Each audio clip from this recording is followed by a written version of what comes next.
My name is Adrian Brooks, and 3 days from now, I'll walk into a billion-dollar infrastructure negotiation with the Department of Energy except the lead negotiator on the other side is my father. He just doesn't know it yet. I left Cedar Ridge, Colorado 10 years ago in a rusted pickup, wearing a sweatshirt stained with engine grease, and dreams my family didn't believe in. I was the youngest son of Thomas Brooks, a civil engineer who built a family the way he built bridges: measured, calculated, precise. He wanted all three of his sons to follow him into the family firm, Brooks and Steel Engineering. My brothers obliged. I didn't. Instead, I joined a startup in Detroit working on autonomous grid diagnostics, something nobody cared about back then. A boy with a wrench and Wi-Fi. My dad said when I turned down the job offer from his firm. It was the last time we spoke without tension. 10 years later, I'm back in Cedar Ridge. Officially, I'm here to observe field integration and site risk. Unofficially, I'm here to approve or deny a government contract worth $1.4 billion for retrofitting the national power grid, and Brooks and Steel is the lead bidder. They don't know I'm the department's senior systems analyst, that I designed half the AI modules in the current national grid, that the guy they used to call reckless and directionless is about to decide whether they grow or go bankrupt. But I'm not here for revenge. I'm here for clarity. The town hasn't changed much. Same cracked sidewalks, same wind-whipped banners flapping over Main Street. The Brooks family home sits on top of Aspen Hill, a cream-colored monument to symmetry and control. I park in the guest spot. Always the guest, never the heir. The door opens before I knock. "Adrian," my mom exclaims, pulling me into a tight hug. She smells like rosemary and worry. "I wasn't sure you'd come," she whispers. "I'm here for a site tour," I reply, neutral. "Site tour," my dad repeats from the hallway, appearing with the practiced posture of a man who leads meetings and never loses arguments. "Didn't think we'd need a software guy for concrete and rebar." I smile tight. "You'd be surprised how much smarter your bridges have to be these days." Dinner is tense. My oldest brother, Marcus, talks about the expansion office in Atlanta. My middle brother, Eli, recounts drone scans of foundation stress points. My father nods and guides the conversation like a conductor until he turns to me. "You still doing that coding thing?" "Systems infrastructure," I reply. "That's not a job title. That's a buzzword," he says. I sip my water. "It's also the reason your proposal got shortlisted. You're using predictive modeling software we wrote." Silence. My mother changes the subject. My father retreats behind wine and weather. But I see the crack, a flicker of realization that maybe I've built something they don't understand. That night I stay in my old room. The posters are gone, but the walls still carry the scent of adolescence and escape. I open my laptop and review the Brooks and Steel proposal.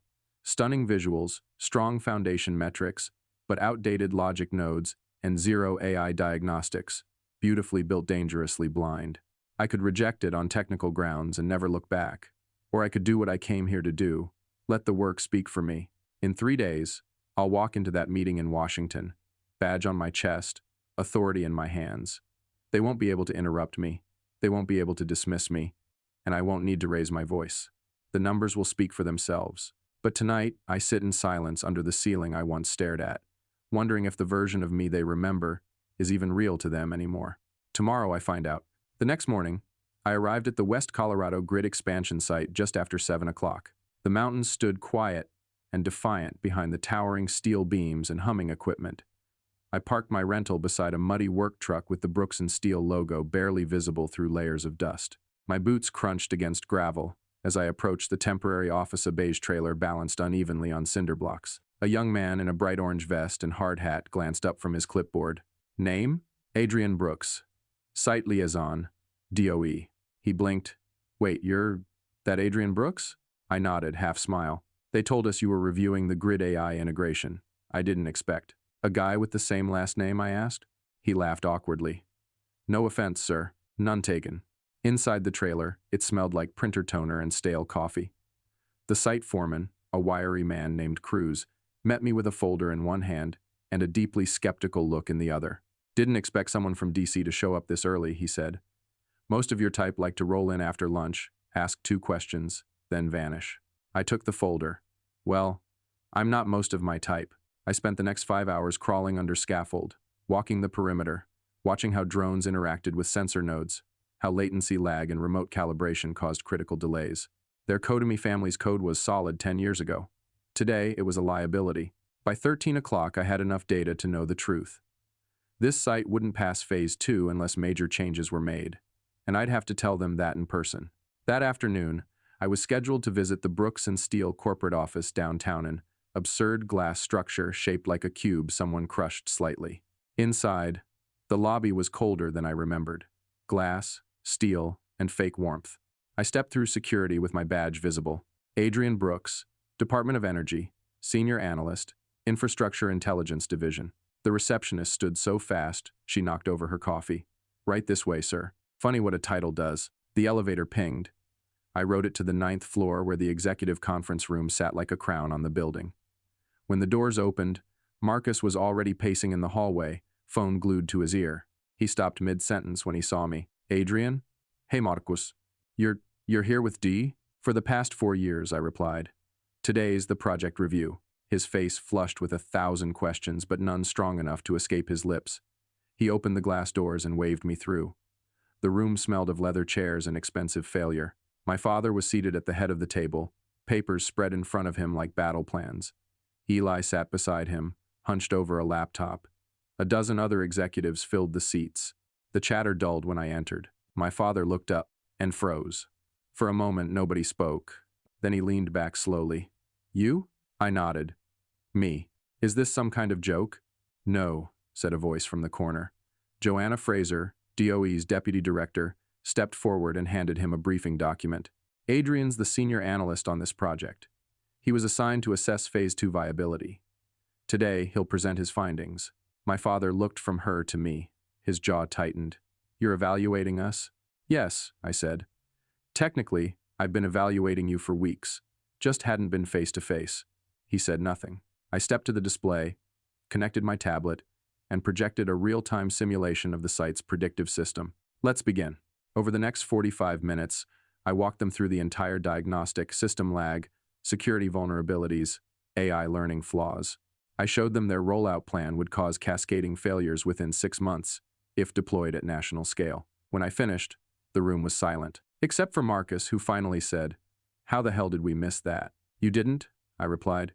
"You just built it using old tools, and you're the only one who can fix it?" Eli challenged. "No," I said, "but I'm the one with the clearance to approve or reject the continuation of funding." All eyes turned to my father. He leaned forward, voice low and bitter. "You waited 10 years to come back and do this? Make us look incompetent in front of a federal agency?" "This isn't personal," I replied. "If anything, I've done more than I had to. I could have shut this down from DC, but I came here. I gave you a chance to make it right. Because you think you're better than us now?" "No," I said, meeting his stare without flinching. "I know I'm not like you, and that's the only reason this project might survive." Joanna cut in. "Mr. Brooks, we've extended your team a 10-day revision window. If Adrian's benchmarks are met, we proceed. If not, we terminate your bid." With that, the meeting was over. I packed my things, nodded to Marcus and Eli, and walked out. I didn't wait for applause. I didn't need it. Back in the parking garage, my phone buzzed. It was a message from Joanna. "Well done. That was the calmest execution of a boardroom power shift I've seen all year." I smiled to myself. Maybe this homecoming wasn't about being seen. Maybe it was about showing up with your full self and letting the silence handle the rest. That night, I returned to the same childhood house I had left behind a decade ago. Dinner was already set when I walked in, the smell of pot roast heavy in the air, just like every Sunday growing up. My mother stood at the counter, folding napkins with robotic precision. Her eyes flicked up as I entered. "Back early?" she said, tone neutral. "Meeting ended on time," I replied. I took a seat at the table, the same scratched wooden surface that had borne years of birthday cakes, report cards, and silent meals. My father arrived minutes later, still in his suit, still carrying that corporate scent of ambition and disappointment. His tie was looser now, but his gaze was sharp. Marcus trailed behind him, lips pursed tight. We all sat. For a long moment, no one spoke. Then my father cleared his throat. "So this is what you've been doing all these years." I met his eyes. "Among other things. And all this time, you never thought to." "To tell you?" I cut in. "I did.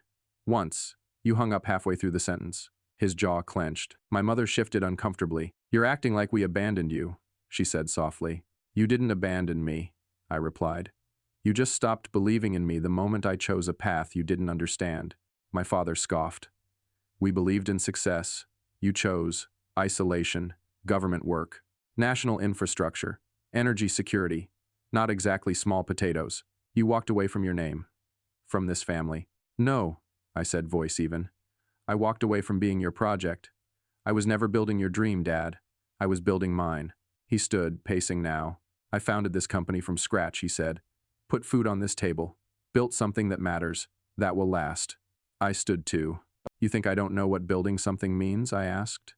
Try spending 8 months analyzing power grids in Puerto Rico after a hurricane. Try working 20-hour days stopping cyber attacks on Texas substations. Try explaining to senators why they can't cut budgets that protect families. The silence was suffocating. You wanted me to follow your blueprint, I said. But mine saved people. My mother's lip trembled. We didn't know. We never understood where you went. You never asked, I said gently.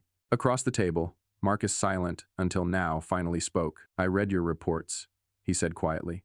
After the site review this morning, your protocol caught things we've missed for years. I turned to him, surprised. He met my gaze. You're not who I thought you were. You're more. The words were a splinter, a quiet apology in disguise. My father looked away, then back. His voice, when it came, was less steel. And what happens now?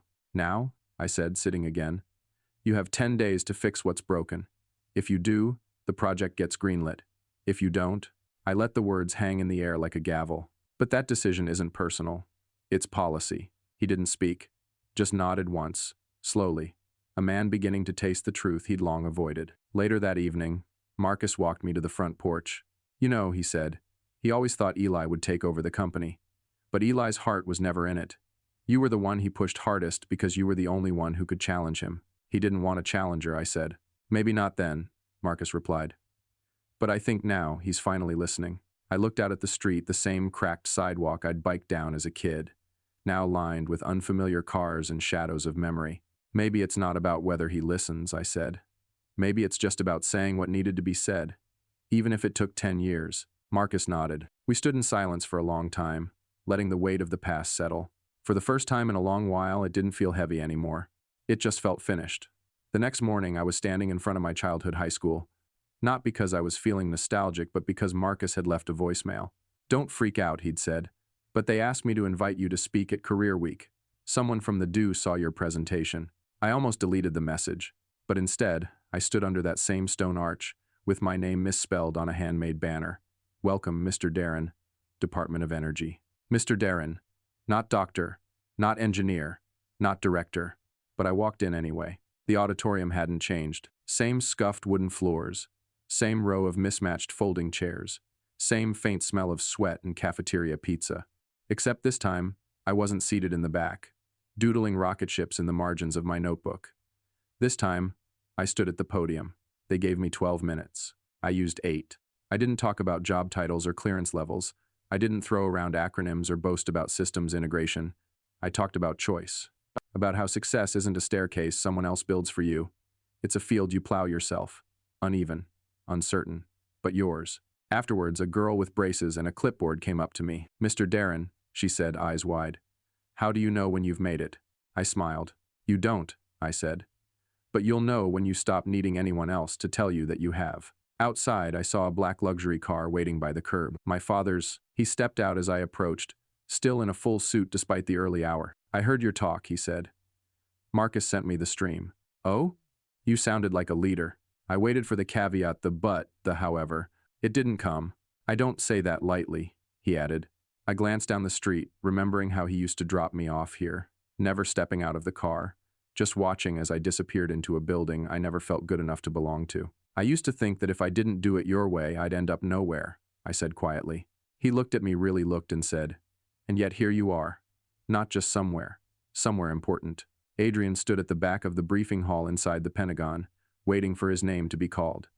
The metal plaque on the double doors behind him read, Defense Cyber Strategy Summit, Secure AI Integration. This was it, the culmination of years spent carving his own path, far from his father's financial empire and his brother's corporate trail.